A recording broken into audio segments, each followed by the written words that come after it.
Olá, meus 1.627 inscritos, tudo bem com vocês, pessoal? Quem ainda não é inscrito no canal, por favor, se inscreva, é rapidinho, me ajuda bastante.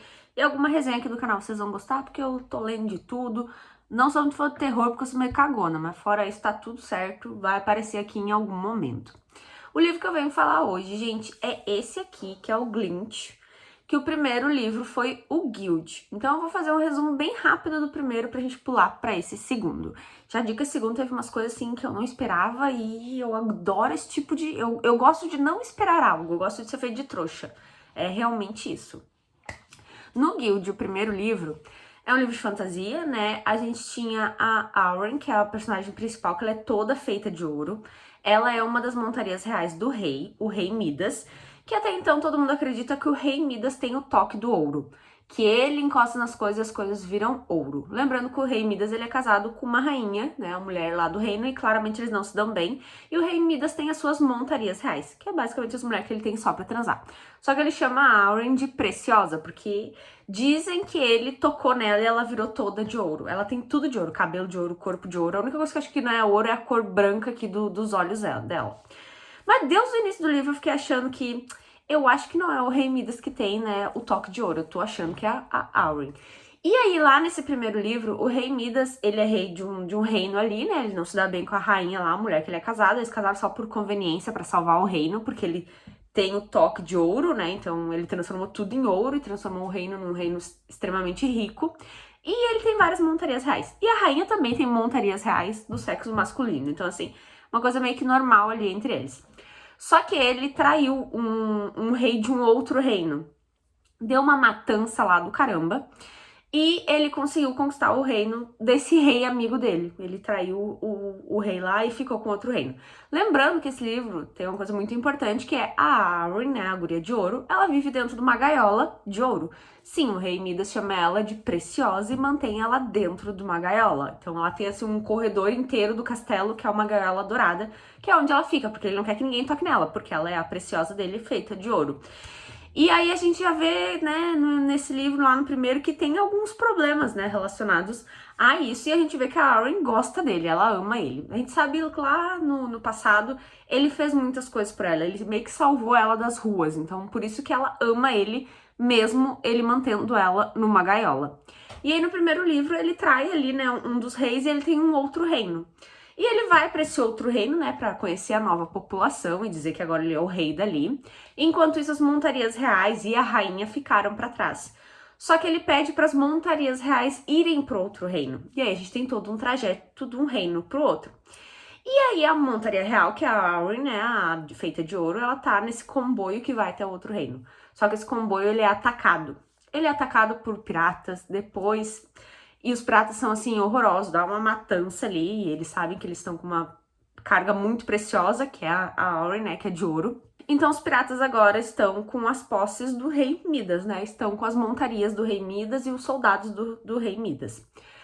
Só que nisso vem também o exército de um outro rei, que é o rei da podridão, que literalmente o poder dele é espalhar podridão. E ele compra dos piratas essa mercadoria do rei Midas, porque ele quer se vingar do rei Midas, o rei que tem o toque de ouro. Ele quer realmente ter ali as montarias do rei Midas, e eles realmente compram ali.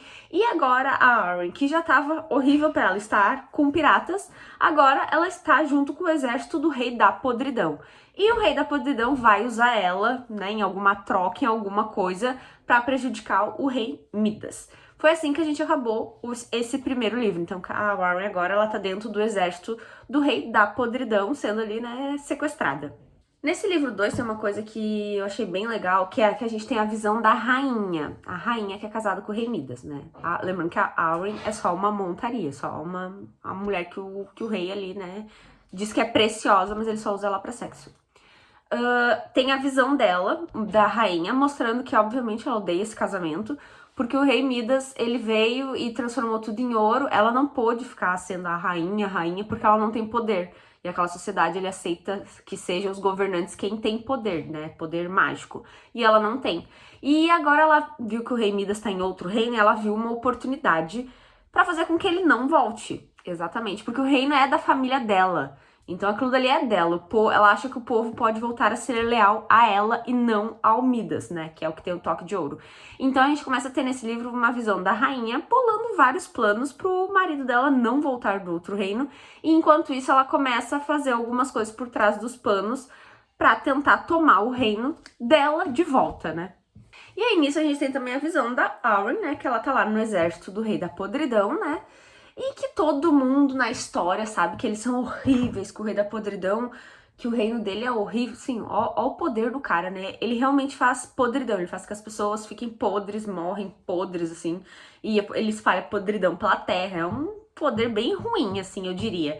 E eles são super conhecidos por ser, né, malvadões e tal. E aí ela tá agora com esse exército. E aí ela tá esperando que aconteça as piores coisas possíveis enquanto ela tá na mão desse exército. E esse exército tem um capitão, que, gente, na tradução que eu li dizia que era hippie, mas na outra tradução que eu li dizia que o nome do cara, o apelido dele era Degola.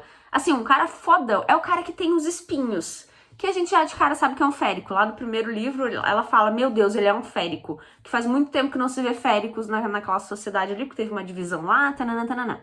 Então, tem um férico como o capitão da guarda do rei da podridão, e ela tá, né, nesse exército. E ela fica esperando o momento que vão tentar estuprar ela, que vão tentar fazer coisas horríveis, porque é isso que eles têm ali na sociedade, que é isso que o rei da podridão e seu exército faz. Mas ela já começa a notar que eles não estão fazendo nada. Eles estão tratando ela super bem. Eles estão dando comida pra ela, água quente pra tomar banho. Teve um momento bem legal que ela tava bem machucada. E eles chamaram um reparador pra ajudar ela, a curar ela. Tanto que ela não confiava nem no reparador. Então, já caiu por terra, assim. Ela tava esperando, assim, o pior do pior. E, na verdade, foi bem ao contrário. Com os piratas, ela tava numa situação horrorosa. Tanto que ela teve que matar um deles. Mas ali, ela tá super de boa e ela não confia. Ela tá o tempo todo esperando que algo muito ruim vai acontecer naquele acampamento ali, que é onde ela tá. Tem um momento até que ela tá no banho e aí o capitão entra. Esse capitão que tem espinhos, que a gente sabe que é férico e que ele é pra ser, assim, o pior do pior. Ele entra, vê ela e sai correndo pra fora da cabana ali que eles têm, porque, né, ele não quer ver ela pelada. E ela acha isso extremamente estranho. E é aí que ele nota que ela tá com uns roxos na costela, porque os piratas machucaram ela. E ele vai atrás e traz alguém pra cuidar dela. Então é uma coisa assim que ela não entende, né? Se fosse os piratas, já estavam invadindo o banho dela e tocando nela. E ele não, saiu correndo, então foi fofinho. Nesse livro a gente tem também... explorando um pouquinho mais o passado da Auren. A gente já nota que, tipo, mano, ela é de ouro. Pra mim já tava na cara desde o primeiro livro, que eu acho que não era o Midas que tinha o toque de ouro. Na verdade, é a Auren que tem o toque de ouro. E nesse livro, mesmo eles mostrando um pouquinho o passado dela, ainda tem algumas coisas meio nebulosas. Mas a gente já sabe que desde pequena, ela era como se fosse uma moradora em situação de rua. Ela tinha um cara lá que obrigava ela a vender umas coisas na esquina. Se ela não conseguisse vender, ela ficava na chuva e tinha que dormir na rua. Tipo, ela teve uma infância horrorosa. Inclusive, se não me engano, ela foi até estuprada. E aí o Midas, quando ela tinha lá seus 17 anos, eu acho, encontrou ela nas ruas e salvou ela. Então, por isso que ela, mesmo ele botando ela numa gaiola, mesmo ele tratando ela só como uma montaria, ela acha que ela deve muito a ele. E isso só piora, assim. Ele fez uma lavagem cerebral nela, que mais pra frente vocês vão entender um pouquinho. Mas ela sofreu bastante na infância dela e na adolescência, que faz com que a gente entenda por que ela acha que ela deve alguma coisa pro rei Midas e porque ela aceita ficar numa gaiola. Aí, né, ela tá lá com o pessoal do exército do rei da podridão, sendo bem tratada, coisa que ela não esperava. E, obviamente, ela vai se aproximando um pouco dos soldados que tem ali, né, tem interação, ela tem que sair pra comer e tal, e acaba tendo uma interação, ela acaba até fazendo alguns amigos ali no exército. E ela não entende muito bem qual é a do capitão, né? Esse aí que tem espinhos, que é férico, que é pra ser malvadão, mas não tá sendo malvadão com ela. Tem um momento que eles estão discutindo e ela diz que ela ama o Midas, porque ele joga na cara dela que o Midas não ama ela. Por que ela quer guardar os segredos e ser tão leal a um cara que coloca ela numa gaiola? E ela fala, eu amo o Midas e ele me ama. E ele toca na cara dela, nossa, ele te ama tanto que ele te deixa dentro de uma gaiola. Tipo, ali a gente já sabe que pode surgir um relacionamento entre a Auren e entre o capitão. Porque, tipo, já tá na cara que os dois são féricos, né? A gente descobre lá no livro 1 que o capitão ali é férico, ele tem espinhos e tal. Mas a Auren é de ouro, então também já dá a entender que, obviamente, ela tem algum tipo de poder. Por mais que dê a entender no primeiro livro que foi o Midas que transformou ela em ouro, mas eu não caí nessa em nenhum momento. Então, tem um momento até que o próprio capitão obriga ela a falar o que ela é. E ela diz, eu sou férica, dá um berro, eu sou férica. Então tem dois féricos ali e a gente já sabe que vai rolar alguma coisa entre esses dois. Mas ela tem o coração dela que ela é do Midas. E ele toca na cara dela, nossa, tu gosta tanto dele, ele gosta tanto de ti que ele te mantém numa gaiola. É tão louco ali a questão do exército, porque ela nota que tem mulheres soldados. E ela não consegue entender como é que o rei da podridão tem igualdade de gênero no exército. Coisa que o rei Midas, o rei que ela ama e que ela acha que ele ama ela, jamais teria. Tanto que ela é uma mulher que fica numa gaiola. Então tem várias coisas ali no exército que ela começa a ver que não é exatamente a forma que ela pensava e a forma que é panfleteado por aí. É tão diferente que tem um momento que eles começam a ensinar ela a lutar. Porque lembra, ela é de ouro e ela tem umas fitas nas costas dela e essas fitas se mexem sozinha, como se ela fosse uma medusa. As fitas dela têm força e conseguem fazer algumas coisas pra ela, até defender ela. E o capitão diz, né, olha, você tem que trabalhar isso melhor, você tem que dar firmeza pra essas fitas, elas têm que te defender. Então ele começa a ensinar ela a lutar. Como eu falei, ela faz amizades lá, então ela começa a lutar ali. Ela tá numa posição muito boa dentro do exército, que era uma coisa que ela não esperava, que eu também não esperava, então foi bem legal. Durante o livro, volta de novo a visão da rainha, a que é casada com o rei Midas e que odeia a Arryn. Ela odeia a montaria preciosa do marido dela. Com razão, né? Vamos combinar. Mas a gente descobre que, na verdade, foi ela que mandou os piratas roubar o comboio enquanto tava fazendo aquele transporte entre os reinos. O que ela pensou, né? Midas tá chamando as montarias reais dele pra lá, não chamou eu, que sou a esposa dele, tá chamando as montarias. Então ela foi lá e pagou piratas pra sequestrar as montarias e matar a Arryn. Esse era o plano. E ela acha que o plano deu certo, porque ela ainda acha que a Arryn ainda está com os piratas. Na cabeça dela, a Arryn já tá até morta. O que ela não sabe é que o rei da podridão e o exército dele foram lá e roubaram agora as montarias dos piratas e estão levando as montarias, na verdade, pro Midas de volta. Então, a rainha na cabeça dela tá tudo dando certo e, na verdade, não tá, não. E aí, como eu falei, né, as coisas, ela vai ficando muito tempo lá no exército, porque, né, fantasia, leva um tempão pra chegar em qualquer lugar. E aí, ela e o capitão, né, que é o que tem os espinhos, que é férico, que nem ela, ele acaba dando um beijo nela. Exatamente. E aí tem um momento que ele fala pra ela ficar no exército dele, não ir pro Midas. E ela fica com um coração muito dividido, ela tá vivendo algo muito legal ali, ela tá liberta, ela não tá dentro de uma gaiola, mas ela acha que ela deve muito pro Midas e que ele tá muito preocupado com ela e que, meu Deus do céu, ele não vai ficar bem se ela não ir.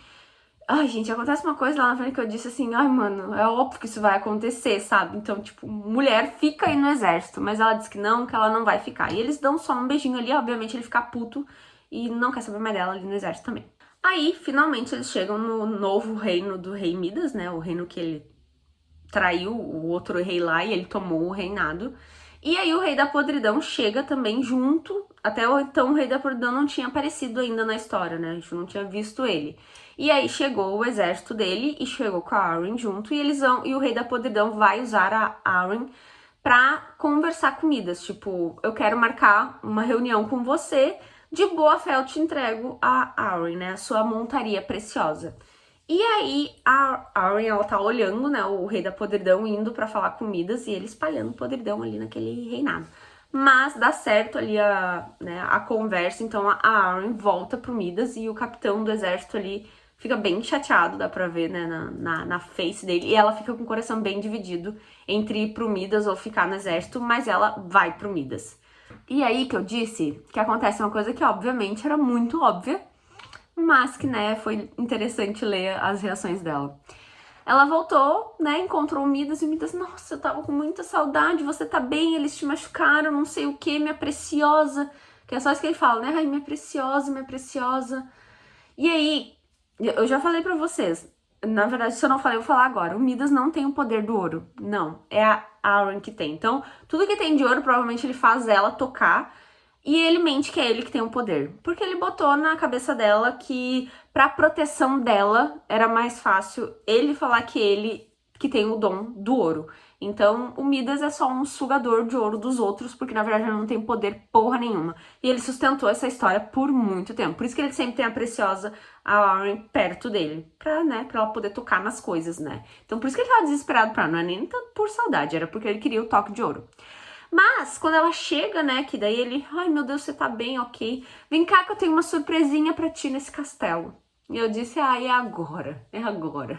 E a Arryn vai, feliz que ela tá com o Rei Midas ali, que ela ama e que ele ama ela, na cabeça dela, né, só. Ele tem uma nova jaula pra ela.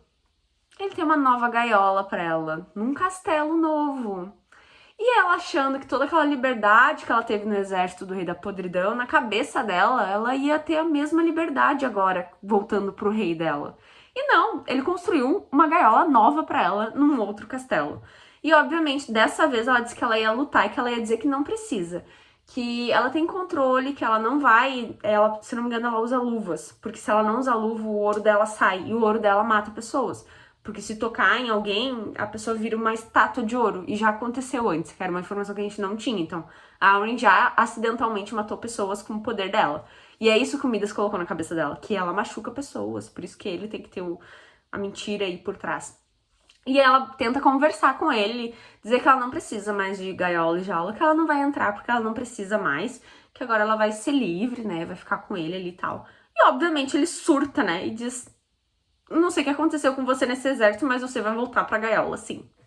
E aí eles entram em luta corporal, porque ela não quer entrar dentro da gaiola de forma nenhuma. E eles lutam assim, ó, ela chega a arrancar a porta da gaiola, e eles lutam mesmo, e ela não entra na gaiola. Só que ele consegue fazer com que ela fique trancada dentro do quarto. Então ela não tá trancada dentro da gaiola, né? Ela tá trancada dentro do quarto. E aí começa no livro a visão do Midas. Não lembro de nada interessante. Na verdade, eu até fiquei meio assim, porque começou a ter a visão do Midas no livro, mas não teve uma visão muito interessante. Então eu fiquei pensando, por que colocaram a visão do Midas no livro se não mostrou nada muito interessante? Foi bem rapidinho. Mas daí a gente tem a Arryn tentando quebrar a porta, usar as fitas dela pra quebrar a porta, pra ela tentar sair daquele quarto. Enquanto isso, fora do reino, tá o Rei da Podridão, tá o capitão lá, porque eles ainda vão ter um encontro com Midas pra falar, né? Porque eles estavam quase travando uma guerra entre eles. E a ideia não é travar uma guerra, o Midas não quer travar uma guerra, porque ele não tem o poder, né? O Rei da Podridão tem poder de verdade, o Midas não tem nada, ele tá com medo. Enquanto isso, a Arryn tá tentando quebrar a porta, tem seguranças do lado de fora, o Midas colocou pra ela não sair. Então ela tá lutando ali, se descabelando pra tentar sair, pra não ficar numa jaula de novo eternamente. E aí acontece uma coisa que eu não esperava. Aí de tanto ela bater na porta, alguém arromba a porta. E quem arromba a porta é o Rei da Podridão. E eu disse, nossa, provavelmente o capitão do exército do Rei da Podridão, que, né, deu um beijo na Arryn, deve ter pedido pro Rei da Podridão pra resgatar a Arryn de alguma forma. Ele deve estar sabendo que a Arryn voltou pra uma gaiola e que agora ela não quer mais ficar com o Rei Midas, então ela quer fugir. Daí eu pensei, então o Rei da Podridão agora vai, né, vai tentar salvar a Arryn. Daí ele entra no quarto, meio que começa a apodrecer as coisas, a Arryn fica apavorada. E aí o Rei da Podridão começa a mudar o rosto. Começa a mudar o corpo. E aí o Rei da Podridão se torna o capitão do exército. O cara com espinhos. O cara que beijou ela. Gente, eu não fazia ideia que isso ia acontecer. Então, nesse tempo todo que ela tava dentro do exército, conversando com o capitão, deu um beijo no capitão, brigou com o capitão, na verdade o capitão é o Rei da Podridão, que de alguma forma ele tem o poder da metamorfose. E, gente, eu não fazia ideia, e eu adorei, porque eu gosto de ser feita de trouxa, eu gosto, assim, de eu não esperar. E essa parte foi magnífica. Eu fiquei em choque, ela ficou em choque, e ele ficou com uma cara meio que sarcástico. E, gente, acabou o livro assim, com todo mundo em choque. Eu em choque, ela em choque. E terminou o livro assim, então era uma coisa que eu não esperava. Então o Rei da Podridão, na verdade ele não é mau, né? Ele é um querido ali, que é o capitão, que ficou com ela, é um férico. Pelo jeito ele tem 2 poderes, né? Além da podridão, ele ainda consegue mudar de corpo, de rosto. E assim, sensacional. E acaba o livro assim, tipo, ele não pega ela ali pra levar pra lugar nenhum ainda. Ela meio que fica em choque, eu fiquei em choque e acabou o livro. Então, assim, eu vou continuar a leitura porque eu gostei bastante. Eu acho que esse livro realmente foi melhor do que o primeiro. E, assim, sensacional o fim, eu não esperava. Então, entrou aí pra lista, vou ler o próximo. E é isso, gente, espero que vocês tenham gostado. Quem ainda não é inscrito no canal, por favor, se inscreva. Beijinhos e até a próxima.